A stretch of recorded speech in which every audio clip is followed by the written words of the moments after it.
효도를 장려하고 또 자녀가 없는 외로운 어머님들을 찾아가서 위로해주고 또 그들을 위해서 섬기는 일에 자신의 재산을 들여가면서 좋은 일로 이렇게 헌신하게 됩니다.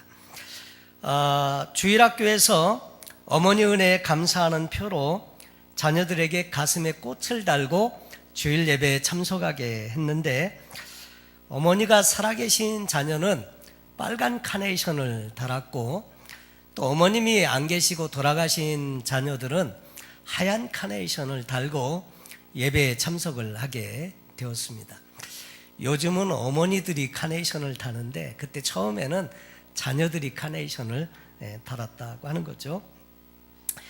그래서 이제 주일학교 예배에 이렇게 카네이션 꽃을 달고 어머니 날을 기념하면서 지내게 되었는데, 이것이 이제 전 미국으로 확산되게 되었고 1914년도에 미 의회에서 결의하고 또 윌슨 대통령이 5월 둘째 주일을 어머니의 날로 공식 선포하면서 오늘에 이르게 되었습니다. 사실 이 5월 둘째 주를 어머니의 날로 정하고 이렇게 한 그 미국에서의 유래가 또 세계 곳곳에 퍼져나가면서 한국에서도 5월 둘째 주는 어머니 주일로 지키게 된 것이죠. 사실 이런 절기가 있는 것은 우리가 1년 중에 기억하고 지내야 할 것들이 자주 잊혀지게 되고, 그러므로 인해서 기억하라고 또 기념하라고 또 그 뜻을 기리고 또 원래 그 절기를 준 것에 대해서 다시 한번 나를 낳아주시고 길러주신 그 부모님의 은혜와 또 사랑과 수고와 희생을 기억하고 감사하고 또 부모님께 다하지 못한 효도를 다하라고 이렇게 절기를 특별히 정하게 된 것입니다. 오늘 우리는 마더스데이, 또 한국교회는 어버이 주일로 지키는데, 어머니 날을 통해서 우리가 기억해야 할 것은 무엇인지, 또 우리가 또 어머니 날을 맞으면서 해야 할 것은 무엇인지 생각해 보면서 또 하나님의 말씀을 통해 은혜를 나누고 싶습니다. 첫째로 이 어머니 주일은 부모의 사랑을 기억하라고 하는 것입니다. 사실 부모님의 사랑과 은혜는 1년 365일 늘 기억하면서 감사하면서 보답하면서 또 순종하면서 그 기쁘신 뜻대로 사는 것이 당연한데, 사실 우리가 그렇게 잘 못하지 않습니까? 그러니까 잘 못하기 때문에 1년 한 날이라도 정해서 그 부모님의 은혜를 기억하고 사랑을 더듬어 가면서 그 부모님께 대한 효도를 드리는 날로 우리가 정하고 지키자 하는 의미가 있지요. 일본이 우리 대한민국을 이렇게 지배할 무렵에 한국에 있는 한 젊은이가 일본 동경음악대학교에 유학해서 작곡을 공부하고 있었습니다. 작곡을 공부하기 위해서는 피아노가 꼭 있어야 하는데 피아노가 없으니까 공부하는데 참 지장이 많았습니다.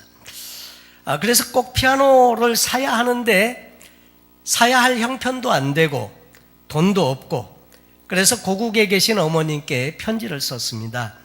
이 편지를 받아든 어머니는 어떻게 해서든지 소원을 들어주고 싶은데 자기도 돈이 없거든요. 그래서 이제 생각다 못해서 이제 동네 뒷산에 가서 솔방울을 따다가 시장에 내다가 솔방울을 팔게 되었습니다. 그 솔방울을 따다 보면 손이 부르트고 또 그 손이 자꾸 찔려서 또 피가 나기도 했지만, 자식을 사랑하는 마음으로 그저 기쁜 마음으로 솔방울을 따고 모아가지고 이것을 가지고 시장에다 내다 팔아서 돈을 모았는데, 그 당시에 400원 그 돈을 모아서 일본에 붙여주게 되었습니다. 아마 지금 돈으로 환산하면 뭐 4,000불이 될지 얼마가 될지는 잘 모르지만, 그 학생은 그 돈으로 피아노를 사서 열심히 공부하고 이제 작곡을 이렇게 배우게 되었습니다. 그리고 자신의 사랑하는 어머니의 이 피 맺힌 모종을 기억하면서 다른 분 한 분과 같이 노래를 하나 작곡을 하게 되었는데, 그 노래는 우리가 잘 알고 있는 양주동 박사 작사, 또 이흥렬 작곡으로 알려지고 있는 어머니의 마음이라고 하는 그런 노래인 것입니다. 아마 여러분도 많이 이 노래를 아시리라고 믿습니다. 나실제 괴로움 다 잊으시고 기르실제 밤낮으로 애쓰는 마음, 진자리 마른 자리 갈아넣으시며 손발이 다닳도록 고생하시네. 하늘 아래 그 무엇이 넓다 하리요 어머니의 희생은 가히 없어라. 아마 이런 노래를 어려서부터 우리가 배우고 부르곤 했는데, 저는 이 노래를 언제 이렇게 참 감명 깊게 불렀는가 하면, 군대에 있을 때 화생방 훈련을 할 때는 왜 이 노래를 시키는지 모르겠어요. 그냥 건물 안에 문을 다 쳐닫아 놓고 거기서 가스를 피우고, 그래서 이제 화생방 훈련을 하는데, 이 화생방 훈련이 가스가 이렇게 호흡기 안으로 들어오면 참을 수 없고요, 눈물이 나고 콧물이 나고 막, 그래서 가급적이면 호흡을 참아야 하는데, 옆에 있는 전우들하고 어깨동무를 하고 앉았다 일어났다 앉았다 일어났다, 그러니까 숨을 못 참게 만드는 거죠. 숨을 쉬어야 하니까. 그리고 나서 이 어머님 은혜를 부르라는 거예요. 나실제 괴로움 다 잊으시고 기르실제 밤낮으로 애쓰는 마음. 근데 이 노래를 한참 부르다 보면 눈물 콧물이 나게 되는데, 부모님 은혜에 감사해서 눈물 콧물이 나는 것보다는 그 가스 때문에, 그래갖고 눈물 콧물 쏟으면서 이 노래를 부르게 되는데, 그때 생각을 한번 해보았습니다. 생각을 해보니까 가스 때문만은 아니고 정말 부모님의 은혜를 생각해 보면 얼마나 고맙고 감사한지요. 참 보면 저희 부모님은 그렇게 많이 배우신 분들도 아니시고, 그럼에도 불구하고 5 남매를 키우기 위해서 참 수고를 많이 하셨습니다. 그래서 그 부모님을 생각할 때 참 마음이 뭉클하고 그 노래를 그렇게 불렀던 기억이 있습니다. 그리고 사제 노래이면서 마음에 감동을 주었던 노래가 또 하나가 있었는데, 그 노래는 나훈아의 모종의 세월이라는 그런 노래였습니다. 그 노래 가사도 또 이래요. 동지 섣달 긴긴 밤이 짧기만 한 것은 근심으로 지새우는 어머니 마음, 흰머리 잔주름은 늘어만 가시는데 한없이 이어지는 모종의 세월, 가지 많은 나무에 바람이 일듯 어머니 가슴에는 물결만 넘네. 사제 노래 유행가를 부르면서 은혜 받기는 처음이었거든요. 근데 참 그 가사가 참 이게 마음에 그렇게 와 닿더라고요. 사실 이 어머니 날을 맞으면서 이 어버이 주간을 보낼 때 우리가 기억하고 또 감사하는 것은, 우리를 이 땅에 존재케 하시기 위해서 하나님은 우리의 부모님들을 보내주시고 그 부모님들을 통해서 우리를 이 땅에 존재케 하셨다고 하는 거죠. 요즘 많은 경우에 문제가 치매 아닙니까? 자꾸 잊어버리는 거. 잊지 말아야 하는데 자꾸 잊어버리고, 하나님의 은혜도 있고 또 이웃들을 자꾸 잊어버리는 것이 참 문제인데, 우리 그 어머니, 우리에게 주신 어머니의 사랑과 은혜도 우리가 자주자주 기억할 필요가 있다. 그래서 이 어머니 주간을 우리에게 주시고 어머니의 사랑과 은혜를 기억해 보라고. 그 어머니의 사랑과 은혜는 결국 하나님께서 주신 마음을 통해서 우리에게 오게 된 것인데, 그 어머니의 사랑을 기억하라고, 그리고 감사하는 삶을 살라고 이 절기를 주시는 것이죠. 두 번째로, 이 어머니 주간을 맞이해서 하나님께서 우리에게 주시는 말씀이 있습니다. 이 말씀은 부모님을 공경하라고 말씀을 하시는 것입니다. 여러분, 이 세상에 부모가 없이 태어난 사람은 아담과 하와를 제외하면 아무도 없습니다. 여러분, 결국 모든 사람에게는 부모님이 있고 이 부모님을 통해서 오늘 우리가 존재하게 된 것인데, 하나님은 그래서 이스라엘 백성들에게 십계명을 주시면서 그 말씀 안에 부모 공경의 말씀도 넣어주시고 있습니다. 그래서 그 내 부모를 공경하라, 이런 말씀을 주시는데, 오늘 이 에베소서의 말씀에도 바울은 그 내용을 상기하면서 그 부모와 자녀와의 관계에서 부모를 공경하면서 살 것을 명하고 있습니다. 그래서 에베소서 6장 1절로 3절 본문 말씀에 자녀들아 주 안에서 너희 부모에게 순종하라, 이것이 옳으니라. 그러면서 내 아버지와 어머니를 공경하라, 이것은 약속이 있는 첫 계명이니 이로써 내가 잘되고 땅에서 장수하리라. 여러분, 공경하라고 하는 것은요, 세상에서 주어지는 어떤 그런 그 이야기가 아니고요, 성경에서 하나님이 우리에게 하신 명령이다 하는 것입니다. 하나님은 세상을 운행해 가실 때 질서를 가지고 운행해 가시도록 하십니다. 그리고 이 질서를 위해서 위임 권위를 주시는데, 다시 말해서 부모는 하나님께로부터 위임 권위를 받은 우리의 위임 권위자시라는 거죠. 그래서 부모를 공경해야 할 이유가 뭐 특별히 없더라도 그분이 나의 위임 권위자시고 그분을 통해서 내가 왔기 때문에 하나님은 그분을 공경하면서 살라고 말씀을 하시는 것입니다. 십계명은 크게 두 가지로 나눌 수 있는데, 1계명에서 4계명까지는 하나님과 우리와의 관계에 대한 것이고, 그 핵심은 지난 시간에 우리가 함께 살펴본 바와 같이 그 하나님은, 여호와 하나님은 유일하신 하나님이시고 너는 마음을 다하고 뜻을 다하고 성품을 다하여 주 너의 하나님을 사랑하라. 하나님 사랑이 첫 번째. 두 번째, 사람들과의 관계에 대한 것인데, 사람과의 관계에 대해서 이야기하면서 첫 번째로 주시는 계명이 내 부모를 공경하라, 이렇게 말씀하시고 계시는 것입니다. 그래서 출애굽기 20장 12절에 내 부모를 공경하라, 그리하면 내 하나님 여호와가 내게 준 땅에서 내 생명이 길리라. 그래서 이제 가나안 땅에 들어가서 복되고 정말로 형통하고 잘된 인생을 살려고 하면 하나님의 계명을 잘 지키기를 원하는 것이 하나님의 뜻이었는데, 사람과의 관계에서 첫 번째가 뭐냐면 내 부모를 공경하라고 하는 것입니다. 여러분, 기독교는 효를 강조합니다. 이 기독교에서는 하나님도 사랑하지만 이웃도 사랑하되, 특별히 가장 가까운, 가장 먼저 관계를 맺는 대상이 어머님이시거든요. 태어나면서 처음 만나는 대상자 어머니입니다. 그리고 우리를 길러주시는 분, 우리를 양육하시는 분 어머님이세요. 그래서 이 어머니 공경을 하나님께서는 명령으로 우리에게 하고 계시다 하는 거죠. 그래서 하나님의 계명이기 때문에 우리는 하나님의 계명에 순종해야 한다고 하는 것입니다. 근데 순종할 때 하나님은 복을 주신다.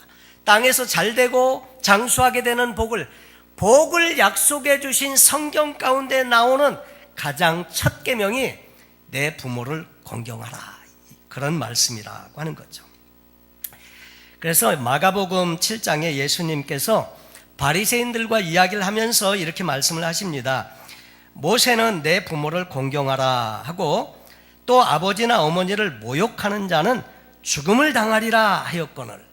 옛날 구약의 율법은요, 어떻게 보면 막 끔찍스러울 만큼 부모를 저주하는 자는 그냥 죽여라, 반드시 죽일지니. 여러분, 그런 이야기 들으면 얼마나 좀 섬찟해요. 근데 그 성경에 부모님과 자녀의 관계에 대해서 하나님은 입장을 확실히 하고 계신다고 하는 것입니다.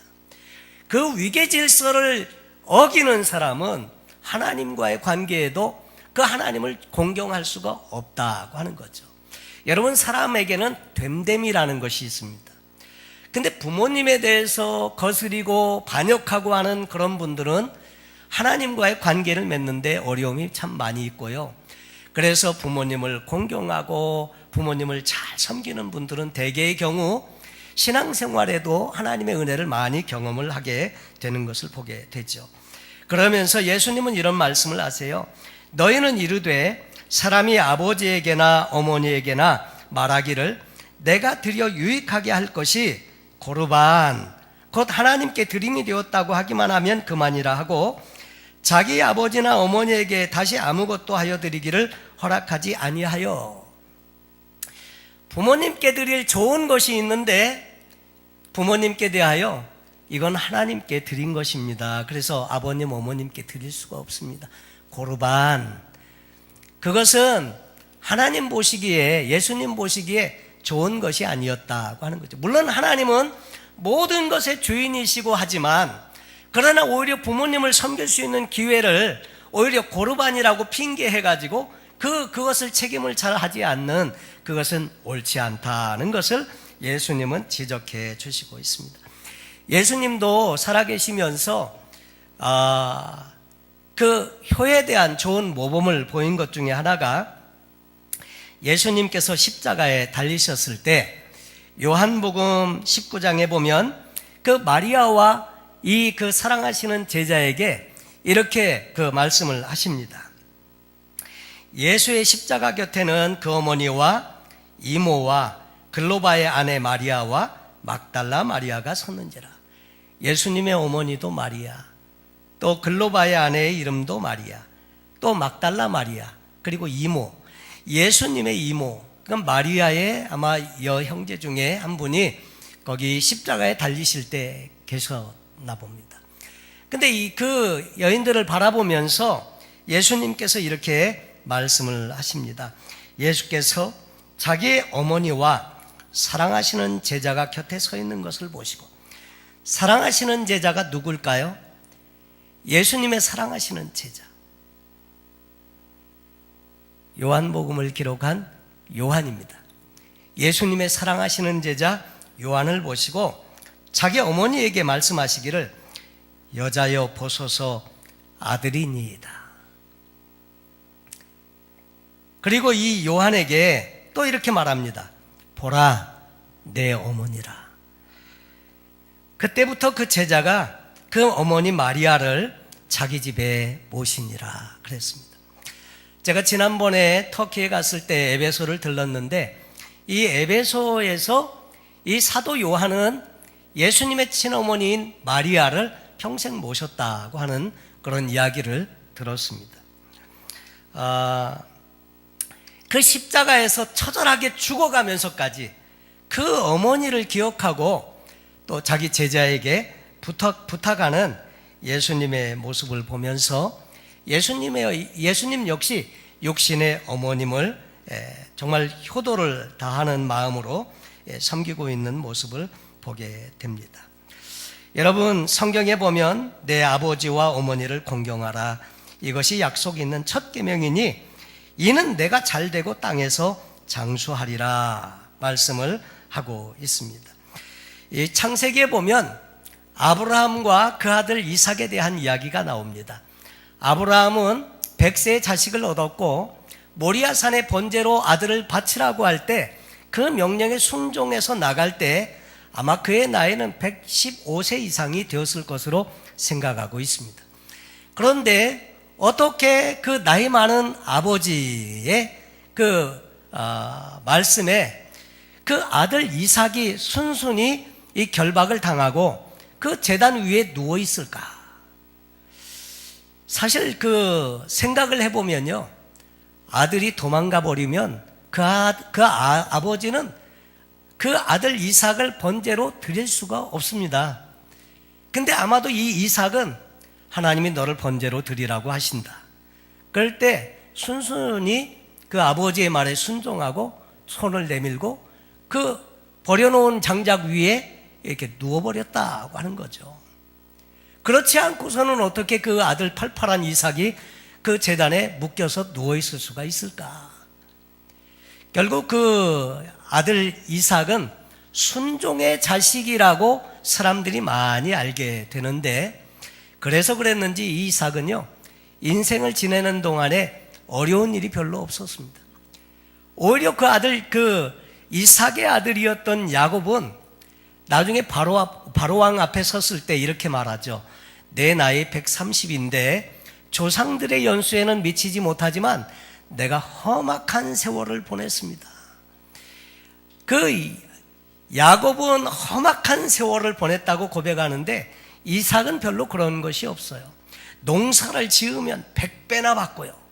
그리고 막 쫓아내서 또 쫓겨가서 우물 파면 우물을 다 얻고요. 당시에는 우물이 참 큰 재원이고 우물 없이는 살 수 없었거든요. 그러니까 하나님께서 순종하는 자녀에게 그 삶을 평탄케 해주시지 않았을까, 그런 마음을 갖게 됩니다. 여러분, 그리고 효자에게 장수하는 복을 주신다고 말씀을 하는데 단지 오래 사는 복만을 이야기하는 것이 아니고요, 오래 살면서 그 하나님의 말씀 안에서 자기도 잘 되고 자녀들도 잘 되는 복을 본다는 것이죠. 시편 128편에 여호와를 경외하는 자에게 이 같은 복을 주신다고 말씀하시면서 저는 예루살렘의 복을 보며 자식의 자식을 볼지어다. 다시 말해서 손자 본다는 이야기인데 그냥 단지 손자만 본다는 것이 아니고요, 장수하면서 자자손손 잘 되는 복을 본다, 그런 말이죠. 여러분, 그래서 하나님은 이 어머니 주간을 맞아서 우리에게 주시는 말씀이 뭐냐면 내 부모를 공경하라. 공경할 만한 무엇이 있어서 공경이 아니고요, 하나님의 명령이고요, 그분 때문에 우리가 낳기 때문에, 하나님의 질서이기 때문에, 하나님의 명령이기 때문에 그 말씀대로 순종하기를 하나님이 원하시기 때문에 그 말씀을 명령하셨고 그 말씀대로 지켜 행할 때 우리는 복이 있는 인생을 살 수 있다는 것을 성경을 통해서 약속해 주고 있습니다. 세 번째로, 이 어머니 주간을 맞으면서 어머니의 사랑을 깨닫게 되는데 더 중요한 것은 어머니의 사랑을 통해서 더 큰 하나님의 사랑을 발견하라는 의미가 이 어머니 주간에 있다고 하는 거죠. 옛날에 우리나라에 잘못된 풍습이 하나 있었습니다. 고려장이라고 하는 거죠. 당시에는 이제 농한기 때 겨울을 나기가 힘들었는 모양입니다. 그래서 양식이 떨어지면 식구들, 한국말은 가족을 식구, 먹는 입에 입구자 써가지고 먹는 입이라는 뜻이잖아요. 근데 먹는 입이라도 하나 덜어야 하는데, 그래서 연로하신 부모님을 지게에다 메고 깊은 산속에 들어가서 그 어머님을 버려다 주고 그 아버지를 버려다 두고 그리고 돌아온 고려장이라고 하는 좋지 않은 풍습이 있었습니다. 어느 날 고려장을 지내려고 어머니를 지게에다 지고 깊은 산속을 아들이 들어가는데 어머니는 지게에 매서 이렇게 타고 가시면서 손에 잡히는 데마다 소나무 가지를 다 부러뜨리는 거예요. 그러니까 표시를 해놓는 거죠. 그래서 아들이 물어봤답니다. 어머니 왜 그러세요? 나중에 어머님이 이렇게 갖고 길을 만들어 놓고 표시를 해놓고 찾아오시려고 하나? 이런 생각에서 물었는데 어머니 대답은 그게 아니고 산이 깊으니까 네가 집에 돌아가는 거 그 길 잃어버릴까 봐 그러는 거다, 이 말을 하시더래요. 지금 자기를 버리러 가는 아들인데 행여라도 그 자식이 길 잃어버리고 못 돌아갈까 봐 그래서 소나무 가지를 꺾으면서 표시를 해둔다는 이야기를 듣고 아들이 뉘우치고 그 자리에서 어머님께 사과를 드리고 어머님 모시고 다시 마을로 내려갔다는 그런 이야기가 전해져 내려오고 있습니다. 여러분, 그 정도로 우리 인간이 경험할 수 있는, 세상 가운데서 경험할 수 있는 가장 지극한 사랑, 가장 위대한 숭고한 사랑은 어머니의 사랑이라고 이야기를 합니다. 그런데 성경을 보면 그 어머니의 사랑보다도 더 놀라운 사랑이 있는데 그 사랑은 바로 하나님 아버지의 사랑이라고 말씀을 하시는 것입니다. 그래서 이사야서 49장 14절로 17절에 오직 시온이 이르기를 여호와께서 나를 버리시며 주께서 나를 잊으셨다 하였거니와 여인이 어찌 그 젖 먹는 자식을 잊겠으며 자기 태어서 난 아들을 긍휼히 여기지 않겠느냐. 그들은 혹시 잊을지라도 나는 너를 잊지 아니할 것임이라. 여러분, 인간의 부모는 혹시 잊을 수도 있다는, 원래는 잊지 않아요. 자식이 젖 먹는 자식을 어찌 잊겠으며, 그리고 그 자기 자녀를 어떻게 긍휼히 여기지 않을 부모가 있겠냐. 그런데 인간은 혹시 그럴 수 있을지라도 나는 그렇지 않다. 그러면 내 이름을 내 손바닥에 새기고 항상 너를 기억하면서 너를 향해서 영원한 사랑을 베풀기를 원하신다는 것, 그것이 성경을 통해서 우리에게 계시해 주시는 어머니의 사랑을 통해서 보여주시는 또 다른 차원의 하나님의 사랑이라고 하는 것입니다. 여러분, 그래서 요한복음 3장 16절에 하나님이 세상을 이처럼 사랑하셔서 독생자를 주셨다. 이 독생자를 주신 이유는 저를 믿는 자마다 멸망치 않고 영생을 얻게 하려 하심이라. 이렇게 말씀을 하시고 있는 것입니다. 신앙생활은 다른 것이 아니고 이 하나님의 놀라운 사랑에 내가 어떻게 반응을 보이면서 사느냐 하는 것이 결국 신앙의 삶이다 하는 거죠. 그러나 때로는 우리의 부모님이라고 다 잘하시지는 않으십니다. 어떤 부모님들은 자녀에게 상처도 주고요, 어떤 부모님들은 자녀에게 잘못 행해서 자녀가 참 힘든 인생을 사는 경우도 없지 않아 있습니다. 그런데 이 어머니 나를 맞으면서 혹시라도 내게 그렇게 했던 부모님이 있으시다고 할지라도요, 하나님이 원하시는 것은 그런 부모님조차도 이해하고 용서해 드림으로 이 어머니 날이 뜻깊은 날이 될 수 있다고 하는 것입니다. 언젠가 한국에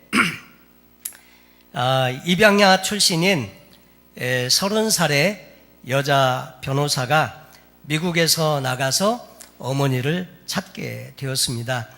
입양한 지가 하도 오래되어서 찾기가 쉽지 않았는데 여러 번 한국을 방문하면서 수소문한 결과 드디어 생모를 찾게 되었습니다. 그런데 문제는 어머니가 딸을 만나주지를 않는 겁니다.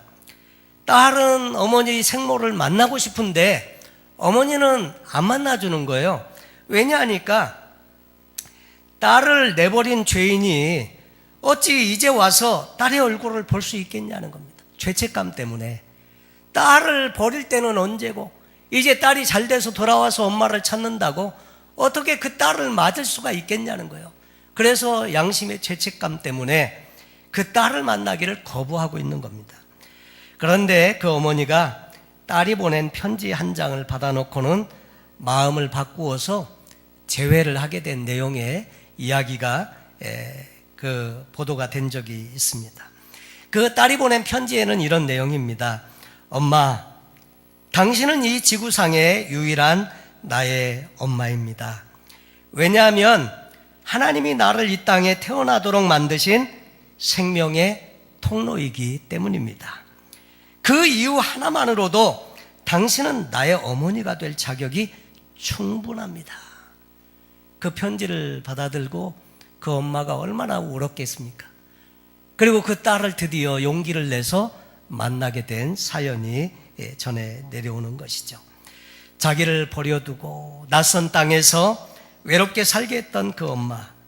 그런데 그 엄마에 대한 원한, 미움 이런 것보다도 나를 이 땅에 존재케 하기 위해서 생명의 통로로 쓰신 엄마, 그 육신의 엄마를 그래서 다 이해하고 용서하고, 그래서 그 엄마를 받아들일 때 눈물로 재회를 하게 되고 결국 그 훈훈한 아름다운 이야기가 전해져 내려가게 된 거죠.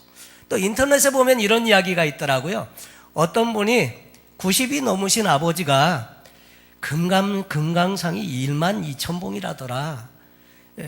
그 얘기를 언뜻 이렇게 하시는 이야기를 들었습니다. 그래갖고 옛날에 금강산 관광이 열렸을 때 특수 제작을 했어요. 알루미늄으로다가 이 아버님을 이렇게 태울 수 있는 지게를 만들어 가지고 금강산 관광을 아버지하고 같이 갔답니다. 혼자 가기에도 힘든 이 그 금강산을 갔다가 아들이 그 아버지 메고 지게에 메고 그리고 금강산 관광하는 내용의 사진이 인터넷에 실리게 되고 사람들에게 알려지게 되었습니다. 그랬더니 그 사진이나 그 뉴스를 중국에서 보고요. 중국 어느 여행 회사에서 이분들을 초대를 한 거예요. 태산이라고 하는 큰 산이 있는데 거기에 초대를, 한국에 이런 효자가 있다더라. 그래가지고 태산에 이제 초대를 해서 그 태산 관광을 시켜주는 겁니다. 역시 이 아들이 그 알루미늄 지게에다가 아버님을 모시고 그리고 태산을 관광을 하는 사진이 이제 이렇게 사람들에게 알려지면서 한국의 효자가 이렇게 아버님을 모시고 관광을 했다. 그 얘기가 그 중국의 1억 명이나 넘는 사람들한테 소식이 막 전해지게 되고 가슴이 훈훈해졌다고 하는 이야기 있죠. 여러분, 사실 우리는 부모님께 우리가 그 효도를 다한다고 해도요, 정말 그 베푸신 은혜에 얼마나 다 효도할 수 있겠습니까? 또 일부 우리 중에는 이미 부모님이 세상이 떠나시고 이 세상에 계시지 않는 분도 계시고요. 그런데 중요한 것은 그 부모님을 기억한다는 것, 그리고 그 부모님의 사랑을 통해서 더 큰 사랑이 있는데 그 사랑은 바로 하나님 아버지의 그 사랑이라는 것, 그 사랑 때문에 오늘 우리가 존재하고 오늘 이 자리에 와 있다는 것. 여러분, 그리고 우리도 정말 시간이 지나면서 우리가 알게 모르게 모르는 사이에 부모가 되어버렸는데 어떻게 하면 이 하나님의 사랑을 우리의 자녀들에게 나타내는 도구로 우리가 쓰임받을 수 있을지 우리가 한번 고민해 볼 필요가 있습니다. 여러분, 시간이 지나면서 부모님들은 점차 약해지십니다. 과거에 저는 커가면서 어렸을 때는 저희 아버님이 뭐든지 다 하실 수 있는 분이라고 생각이 됐고요. 아버님은 모르시는 것도 없고 아버님은 박식하시고 아버님은 모든 다 능력이 있으시고 이렇게 생각을 했는데 점차 커가다 보니까 아버지가 못하시는 일도 많다는 것도 알게 되고 아버님이 모르시는 것도 많다는 것도 알게 되고 어머님 역시 마찬가지로 우리처럼 교육을 많이 받지 못하셔서 알지 못하는 것도 참 많으시다는 것도 깨닫게 되더라고요. 그러나 그 부모님의 사랑에는 결코 변함이 없었고요. 그 부모님에 대해서 그래서 마음에 공경하는 마음을 가지고 그 부모님을 대하게 되는데 여러분, 시간이 지나면서 우리 부모님들은 점차 약해지세요. 돌아가시고 난 다음에 후회하면 소용이 없다는 거고요. 살아계실 때 잘해드려야 한다. 그래서 마음 가운데 한번 다른 일은 못해도요, 자주자주 어머니 사랑합니다, 이런 말씀이라도 한번 해보면 좋지 않을까. 저는 한국의 어머님께 가끔 이제 카톡으로 전화를 드리곤 합니다. 전화를 드리는데 전화가 이제 끝나갈 무렵에 가끔씩 제가 이렇게 말씀을 드립니다. 어머님 사랑합니다. 그 말을 하면요, 어머님이 말씀을 못 하셔요. 그 말을 하시고 나면 말을 떠듬거리시고요. 그러니까 어머님이 너무 감동을 받으시는 거예요. 그리고 때로는 그 말씀을 드리면 우시기도 하시고요. 여러분, 사실 사랑한다는 말을 한번 하는데 무슨 돈이 듭니까? 아니면 명예를 많이 훼손시켜 가면서 해야 되는 일입니까? 아니거든요. 어머니 사랑합니다 한마디 해드리는 거 별거 아니지만 부모님께는 드릴 수 있는 가장 귀한 선물 아닐까. 저는 한편으로 참 죄송할 때가 너무 많아요. 죄를 한다고 제가 장남이면서도 어머님 잘 모시지 못하고 해서 늘 이렇게 죄인인 기분을 느끼기도 하지만 그러나 늘 우리의 마음으로 부모님에 대해서 사랑합니다, 감사합니다, 정말 그리고 부모님 은혜를 기억하면서 그렇게 따뜻한 말 한마디라도 할 수 있다면 이것이 부모님께 드릴 수 있는 효도가 아닐까 생각을 합니다.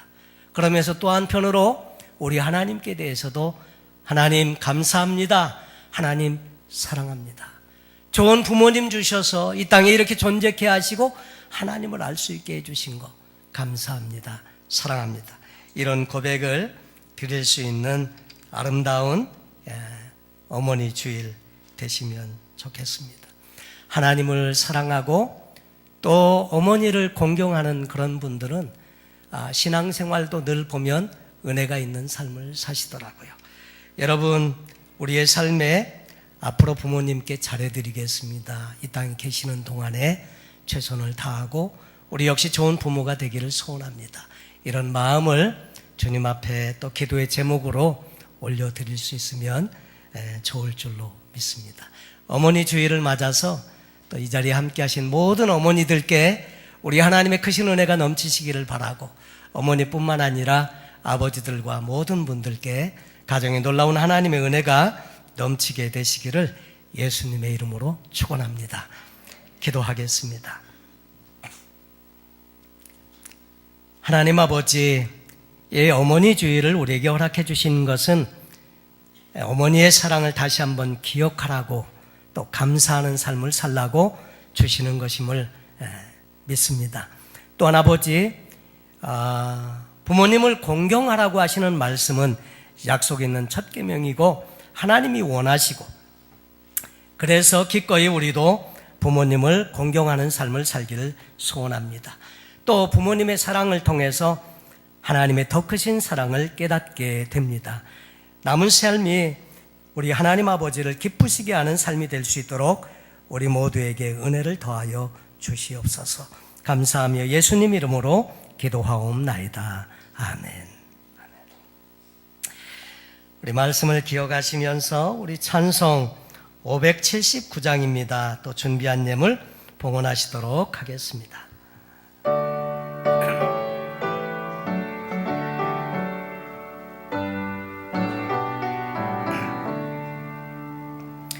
어머니의 넓은 사랑